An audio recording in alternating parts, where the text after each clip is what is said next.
In this chapter, we're going to look at the size of the salt as well as do a step-by-step drawing.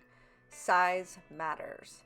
I have 3 different sizes of salt here. I have an ice cream salt that you can buy at the grocery store.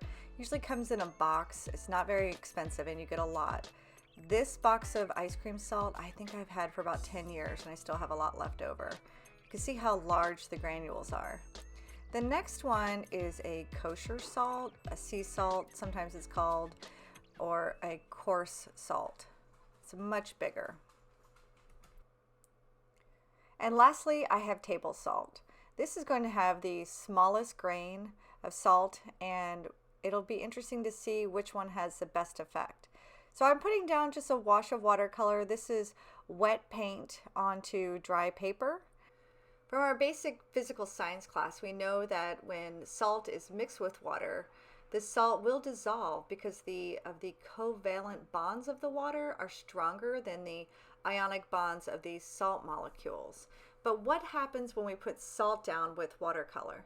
Let's start with our largest salt granule. This is the ice cream salt that I'm putting down. Put a little bit of the kosher salt down. I'm just sprinkling it over the wet area. And then lastly, let's do the table salt.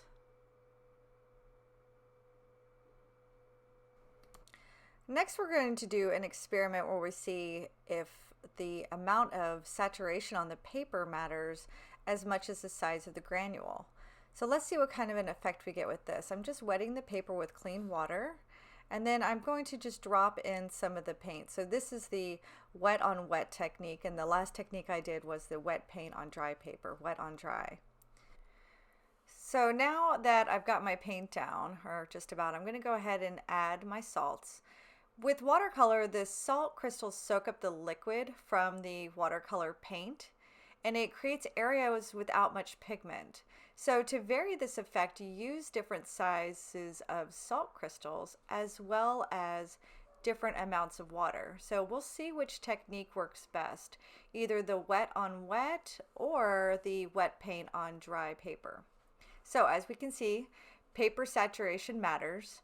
The paint ended up drying a lot lighter. I'm just removing some of the salt crystals. Sometimes the crystals will dissolve and sometimes they'll stay on the paper. So these are the results from the first experiment. I love the effect that the kosher salt had. That's the one that was in the middle. I'm removing a few pieces of the ice cream salt that were left over. Often the salt will just dissolve, like in the table salt. You can't really remove anything there. But I think this is going to be the one that I use when I paint my owl feathers.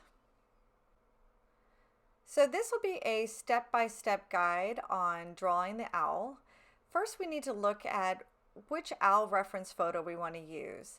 This first photo that you're seeing, I love his eyes because his pupils are so large and he seems quite friendly. I used a reference photo similar to this one when I painted Albert over the summertime. Can we talk a second about owl legs? They're ridiculous, aren't they? Okay, back to the reference photo I used for this painting. I found it on paintmyphoto-art, so it's pmp-art.com. I'll have that in the notes. Let's talk about the placement of the eyes on the owl's head. If you look at the distance between the two eyes, it's actually the same exact size as one of the owl's eyes. So we're going to use a round object to get the eye placement correct. So grab your round object and let's get started. Some great round things to use that you can find around the house for this drawing would be a coin, the lid of a bottle even. I have a ton of these tiny little condiment cups. We bought these a while ago for a party, I think. We were making, I'm not gonna lie, some Jello shots. And now I have 5,000 condiment cups that were purchased, I think, at a wholesale store. So I use these for a number of things in my art studio now, and they're really handy. I'm going to trace the first one, and then I'm going to move this right over, and I'm just going to make a line on the right-hand side to mark where I'm going to place it for the right eye. So let's go ahead and trace around this now, and we'll get the other eye in place. After we have our circles down, we're actually going to shave off a little bit of each circle to give the owl a more believable shape. I'm going to put a small corner down on the bottom right about between 7 and 6 o'clock. I should say 6 and 7. And then also across the top. And I'm going to kind of go from 10 o'clock over to 1 o'clock, give it a little bit of an eyelid.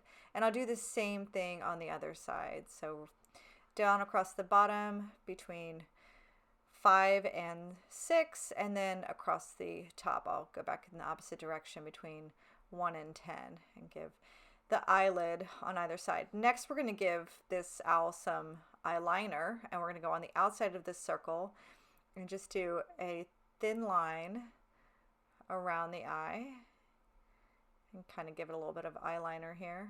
Jazz her up a bit all the way to the corner. And then also on that outer edge as well. So this is on the outside of the circle that we initially drew. And we'll do it on the other side as well.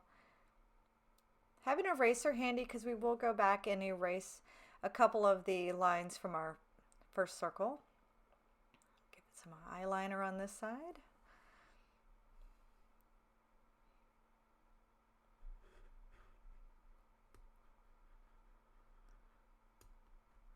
All the way around, and let's go ahead and erase the top of the lids there on each side. And then we're also going to erase the line down around the bottom as well. It's going to be on the outside of the eye. Did a little bit too much. Let's just draw that back in. There we go. And I think that's a pretty good shape of an owl eye. And I think that they're equal distant apart. You know, if the eyes are too far apart, it's going to look a little funny. If they're too close together, also going to look a little funny. So we want to have them equal distant. Even in the human face, if you look at a human face, it's the same thing, that the eyes are, for the whatever size your eye is, you have the same size of an eye in between your eyes. Does that make sense? I hope that makes sense. Okay, now let's get to the beak. The beak's got kind of a round top, and then it comes down into a sharp point. And then it has fur or feathers on either side. So whatever I do on one side of the beak, I'm going to do on the other. Kind of thin that out, make that a little bit of a sharper point at the bottom.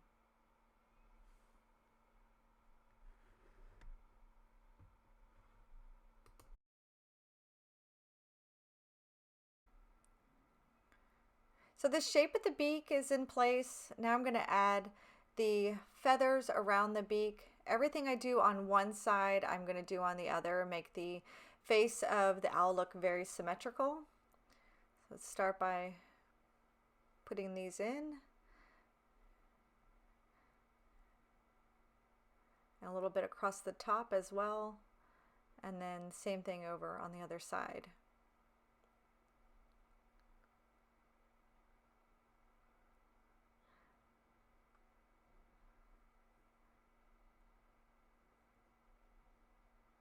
Okay, so next I'm going to add in almost like an upside down mustache.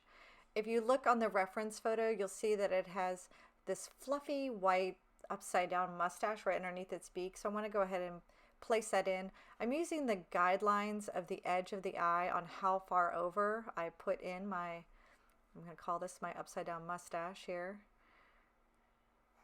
But this is one of those areas when we do the painting that we're going to try to leave a lot of the white of the paper to give the texture.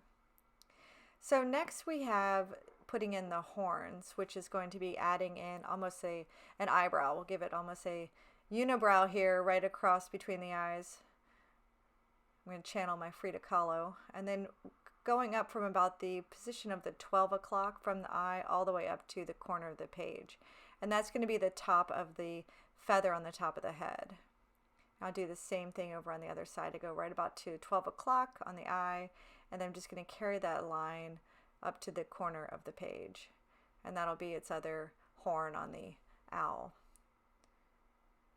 So we're going to place the pupils of the eye next. Remember what I said about pupils, that kind of the larger the pupil, the sweeter the look of the bird.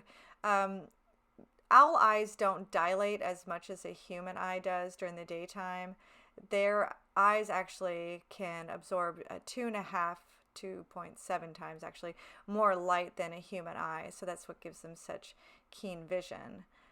So I start off with my pupils one size, and as you see, as this painting progresses, I actually keep going larger and larger and larger until I finally kind of come to my resting point on the dilation of these eyes. So now let's give the owl its mask. I'm going to start where the line was across the top, and I'm going to do it on one side and then the other. There's actually going to be 3 lines that go out from the side of the owl's head. So this is the first one, and then I'll go over and I'll do a second line. So there's almost like a black or dark line of feathers that really give the owl a mask look on its face. So this is the second line, and then the third line will be the outer edge of the head of the owl, and that'll be that third line.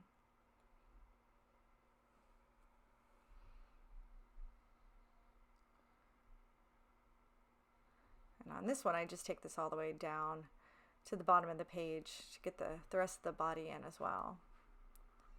I think you can see it better at this angle here.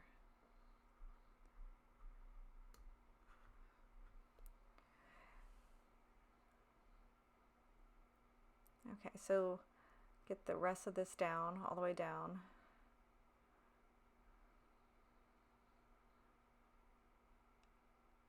And then lastly, let's go ahead and draw the top of the head. So from those 2 lines that go up for the feathers across the top for the horned owl, you just have to give him a little top of the head across that.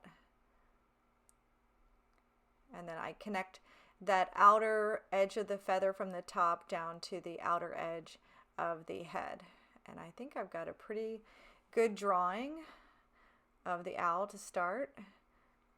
We'll add a little bit more of the feathers across the bottom. And we'll have a good idea where we're going to lay our initial colors and where we're going to sprinkle our salt to get the feathering technique that the salt will provide for us. So we'll kind of give him almost like a little scarf here across the neck. Like I said earlier, I ended up going back and drawing the pupils a little bit larger to make my owl look a little bit sweeter. I'm going to just go right around my initial drawing of the pupil because the placement was pretty spot on. And I think I'm just going to leave the pencil mark there. I can paint right over the pencil mark with the black and you won't even see the initial pupil that I put in place.